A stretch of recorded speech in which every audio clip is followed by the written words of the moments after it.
अस्सलाम वालेकुम। कैसे हैं सब लोग? आई होप कि सब ठीक होंगे और अपनी अपनी लाइफ्स को एंजॉय कर रहे होंगे। यहाँ पे जी आपने जैसे कि इंट्रो में देख ही लिया है, मैं यहाँ पे बना रही हूँ चिकन पैटी बर्गर। तो उसके लिए यहाँ पे मैंने हाफ़ के जी चिकन का कीमा ले लिया था, तो जिसमें अब मैं मसाले ऐड करूँगी और इसकी मैरिनेशन करेंगे। उसके लिए मैंने यहाँ पे पहले ब्रेड ले लिए थे 2 स्लाइस, जिसको मैं क्रश कर लूँगी। मैंने सोचा कि ज़रूर मैंने वो बिजली वाली मशीन को मैं कहाँ अब निकालूँ, तो इतना उस पे वो टाइम भी ज़ाहिर है लगेगा। तो ये मेरे पास एक हैंडी सी है चीज़, तो इस पे मैं क्यों ना करूँ। तो ये देखें कितने अच्छे इसमें क्रम्स बन गए हैं। तो बस इसी में मैंने दोनों स्लाइस जो थे वो क्रम करके डाल दिए थे। ब्रेड क्रम्स डालने से ना पैटी इवन कबाब वगैरह कुछ भी बहुत सॉफ्ट बनते हैं। वैसे आपको पता है कि चिकन का कीमा जो है वो थोड़ा ड्राई होता है, तो ये क्रम्स डालने से ये सॉफ्ट बनेंगे। तो यहाँ पे मुझे याद आई सब्ज़ मिर्चें भी, तो वो अलग से चॉप करने के बजाय मैंने इसी में डाल दी। मुझे डाउट था कि पता नहीं इसमें सही होंगी कि नहीं, लेकिन अल्हम्दुलिल्लाह इसमें बड़ी अच्छी चॉप हो गई। ये बहुत ही कन्वीनियंट है, ये जो चॉपर है ना, हैंड चॉपर, बहुत काम आने वाली चीज़ है।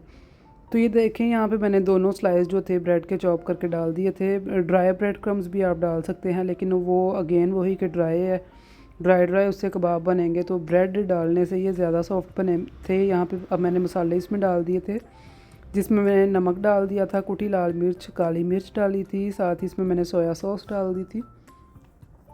और ये मैंने इसमें मस्टर्ड पेस्ट डाल दिया था। मस्टर्ड सॉस, मस्टर्ड पेस्ट जो भी आपके पास अवेलेबल हो, वो मैंने इसमें 2 टीस्पून डाली थी। स्पाइसेस आप अपनी मर्ज़ी के डाल सकते हैं, कम ज़्यादा जैसे आपको पसंद है। वैसे तो पैटीज़ इतनी स्पाइसी नहीं होती, इसलिए मैंने इसमें कम ही स्पाइसेस रखे थे। तो ये मैंने ना इसमें मायोनीज़ डाली थी 1 टेबलस्पून। ये भी मायोनीज़ के साथ भी ना ये पैटीज़ बहुत ही सॉफ्ट बनती हैं, आप लोग ज़रूर ट्राई करना। तो अब इसमें मैंने गार्लिक पाउडर डाल दिया था। फ्रेश गार्लिक मैंने नहीं डाला था, क्योंकि मुझे ऐसा लगता है जैसे ये कोई भी चीज़ जैसे हल्की जैसे हम सौटे कर लेते हैं या हल्की फ्राई करते हैं, उसमें से लहसुन की स्मेल आती है, तो इसलिए फिर मैं प्रेफर करती हूँ लहसुन पाउडर को। तो यहाँ पे ऑलिव ऑयल मैंने डाल दिया था 1 टेबलस्पून, ताकि ये हाथों पे चिपके नहीं जब इसकी मिक्सिंग हो। तो बस ये क्रम्स इसमें मैंने मिक्स कर दिए थे, तो साथ ही इसमें मैंने 1 अंडा डाल दिया था और इसको मिक्स करके, तो मैं स्पाइसेस वगैरह इसकी मैंने पहले ही चेक कर ली थी, तो मुझे थोड़ी सी स्पाइस कम लगी, तो मैंने 1 टीस्पून कुटी लाल मिर्च और ऐड कर दी थी। तो ये देखें यहाँ पे हमारा कीमा जो था वो पैटी के लिए वो रेडी हो गया था। तो अब मैं बॉटल को रीफ़िल कर रही थी, ऑयल मैंने डाल दिया उसमें और अब पैटीज़ बनाऊँगी आपके सामने। तो आपने वीडियो एंड तक देखनी है, क्योंकि स्टेप बाय स्टेप मैंने रेसिपी आपके साथ शेयर की है। तो ये आप ज़रूर ट्राई करना घर पे, आपको बहुत अच्छे बर्गर्स लगेंगे, बहुत टेस्टी ये बने थे। तो इसलिए आप इसको स्टेप बाय स्टेप देखें। पैटी आप अपनी मर्ज़ी के हिसाब से रखते सकते हैं, बड़ी या छोटी, जैसे आपके बन का साइज़ हो ना, उस हिसाब से आप पैटी का साइज़ भी रख सकते हैं।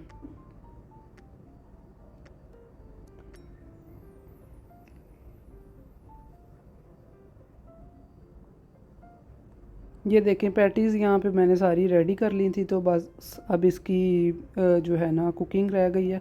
तो साथ ही पहले हम यहाँ पे बर्गर सॉस रेडी करेंगे। मैं यहाँ पे 3 बर्गर बना रही थी, तो उसके लिए ये देखें बाहर वेदर इतनी अचानक से यहाँ पे बारिश स्टार्ट हुई है ना, कि ऐसे मैं तो हैरान रह गई। अच्छी खासी धूप थी उससे पहले, लेकिन आहिस्ता आहिस्ता मौसम थोड़ा चेंज हुआ है, लेकिन एकदम से आवाज़ ही आना शुरू हुई है। तो देखा है बाहर, तो यहाँ पे तो लोगों को इतना मौका नहीं मिला कि वो अपने कपड़े ही बाहर से उतार लें। वैसे ही लाइनों पे कपड़े पड़े हुए हैं। बारिश इतनी अचानक स्टार्ट हुई और इतनी तेज़ बारिश थी, वीडियो में तो इतनी नहीं नज़र आ रही, लेकिन यहाँ पे वार्निंग अलर्ट हो गई है, क्योंकि यहाँ पे फ्लड टाइप सिचुएशन हो गई थी। इतनी बारिश यहाँ पे हुई थी और पूरी रात बारिश होती रही है। तो जी वेदर के हिसाब से ही हम अपनी यहाँ पे बना रहे थे रेसिपी। तो यहाँ पे अब मैं सॉस रेडी कर रही थी, जिसके लिए मैंने मेयोनीज़ ले ली थी और साथ ही इसमें मैं बाकी सॉसेस ऐड करूँगी, और ये बहुत मज़े की ये सॉस बनती है। मैं बार बार इसीलिए कह रही हूँ कि आप लोग ज़रूर ट्राई करें और फीडबैक देना कि आपको कैसे लगे। तो यहाँ पे मैंने टेबल स्पून मैंने केचप डाल दी थी, हॉट सॉस मैंने डाल दी थी। आप सॉस भी अपनी मर्ज़ी की बना सकते हैं, जैसी आपको स्पाइसी ज़्यादा पसंद है, कम पसंद है। ये पेरी पेरी सॉस है तो वो मैंने 1 टेबल स्पून डाल दी थी, और साथ ही इसमें मैंने मस्टर्ड सॉस डाल दी थी। मस्टर्ड सॉस को बोतल में से निकालना ही बड़ा काम है। शीशे की बोतल है ना, तो बस वो इतनी ऐसे जैसे थिक है कि उसको मैं हिला हिला के मेरा हाथ ऐसे थक गया था, लेकिन वो बहुत मुश्किल से अंदर से निकल रही थी क्योंकि वो प्रेस नहीं हो सकती थी। और ये यहाँ पे ना मेरे पास मेयो के साथ ना सिराशा सॉस मिक्स है, तो ये भी बड़े मज़े की लगती है। जब ऐसे बर्गर सॉस में मिक्स करें ना तो अच्छी लगती है। वैसे खाली तो खाना इसको मुझे थोड़ा इतना इसका अच्छा टेस्ट नहीं फ़ील हुआ था, तो इसलिए मैंने इसको इस सॉस में डाल दिया था। तो ये थोड़ी मुझे स्पाइस कम लगी तो मैंने हॉट सॉस और ऐड कर दी। यहाँ पे सॉस हमारी रेडी हो गई थी और ये बहुत मज़े की बनी थी। ये सॉस भी ना मैं इतनी ट्राई करती हूँ कि जो हम मैकडोनल्ड पे जाते हैं तो वहाँ पे जो स्पाइसी सॉस हम खाते हैं ना, वो किसी तरीके पता चले कि वो किस चीज़ की बनती है या कैसे वो बनती है उसी की रेसिपी, लेकिन वो शायद वो कभी भी पता ना चल सके। लेकिन ये भी सॉस जो है ना, इसका भी टेस्ट काफ़ी अच्छा बना था। तो यहाँ पे जी मैंने ग्रिल पैन ले लिया था, तो अब मैं इसकी पैटीज़ जो थी वो रेडी करूँगी। ये मैं ग्रिल पैन पाकिस्तान से लाई थी, और भी काफ़ी चीज़ें इस टाइप की लेके आई हूँ, आपके साथ शेयर करूँगी। पैटीज़ मैंने अच्छी खासी बड़ी और थोड़ी थिक बनाई थी, क्योंकि मैंने कहा हम कौन सा कोई बाज़ार में बैठे खा रहे हैं, तो एक अच्छा फ्लेवर तो इसका आना चाहिए। डबल पैटी लगाने के बजाय बेहतर है कि ये इसी को थोड़ा थिक कर लिया जाए, तो इसलिए मैंने इनका साइज़ थोड़ा सा थिक रख लिया था। तो यहाँ पे देखें पैटीज़ रेडी हो रही हैं, तो दूसरी तरफ अब यहाँ पे मैं फ़्राइज़ बनाने लगी थी। उसको भी मैंने जो थे ना आलू कट करके मैंने फ्रीज़र में रख दिए हुए थे, क्योंकि वो जब ठंडे पानी में उसको डिप करें ना तो वो काफ़ी क्रिस्पी बनते हैं। नमक डाल के मैंने उनको पानी डाल के मैंने फ्रीज़र में रख दिया हुआ था। तो यहाँ पे पैटीज़ रेडी हो रही थी और दूसरी तरफ मैंने चिप्स डाल दी थी। तो पैटीज़ डन हो गई, तो बस वो मैंने बिल्कुल स्लो आंच करके ना तो ऊपर मैंने चीज़ के स्लाइस रख दिए थे, क्योंकि डेफ़िनेटली फ्रीज़र में थे तो उनको थोड़ा सॉफ्ट होने में टाइम लगना था। तब तक हमारी फ्राइज़ भी रेडी हो जाती।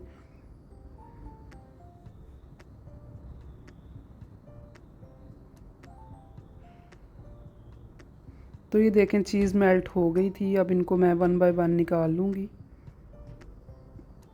और साथ ही यहाँ पे मैं बर्गर बन जो है ना वो सेंक लूँगी। इनको मैंने कट कर लिया था, और नीचे वाली साइड जो थी ना वो मैंने पैन में रख दी थी, ताकि वो थोड़ी सी इनको मैं बस हल्का सा ड्राई ही करूँगी रोस्ट।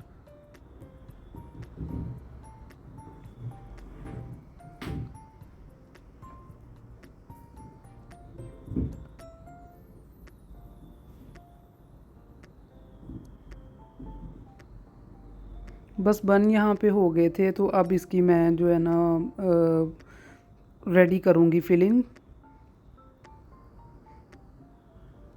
यहाँ पे बस नीचे वाली साइड रख के तो ऊपर मैंने सॉस लगा दी थी। अब इसके ऊपर पैटी रख दूँगी। जैसे भी आपको इसकी लेयरिंग करनी हो स्टेप बाय स्टेप आप इसको कर सकते हैं। मैंने यहाँ पे अनियन वगैरह इसमें यूज़ नहीं किया था, बस टोमेटो और लेटस मैंने यूज़ किया था। आपके पास लेटस अवेलेबल नहीं है तो आप इसमें बंद गोभी भी रख सकते हैं। क्यों तो बस इस पे अब मैं दोबारा से सॉस लगा दूँगी। हम थोड़ा स्पाइसी खाते हैं तो इसलिए मैं सॉस ज़्यादा ही लगा रही हूँ। आप लोग अपनी मर्ज़ी के हिसाब से इसको कर सकते हैं।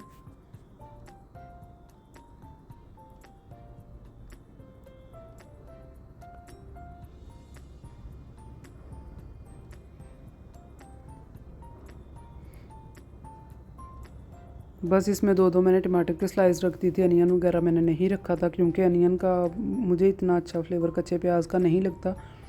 और जैसे मैंने आपको बताया ये मैकडोनल्ड स्टाइल का, तो वहाँ भी वो अनियन वगैरह उसमें नहीं होता। बर्गर हमारे यहाँ पे रेडी हो गए थे और साथ साथ चाय बन रही थी, तो हम लोग अब अपना खाना एंजॉय करेंगे। तो आप भी इसको ज़रूर ट्राई करना और मुझे बताना कि आपको कैसे लगे। और वीडियो देखा करें, कमेंट किया करें और मुझे बताया करें कि आपको मेरी रेसिपीज़, मेरी वीडियोस कैसी लगती हैं। तो इंशाल्लाह मैं और भी इम्प्रूव करने की कोशिश करूँगी। तो आपसे इंशाल्लाह फिर मुलाकात होगी नेक्स्ट वीडियो में किसी नई रेसिपी के साथ, किसी नई रूटीन के साथ। आप लोग अपना ख्याल रखें और दुआ में याद रखें। ओके जी, अल्लाह हाफिज़।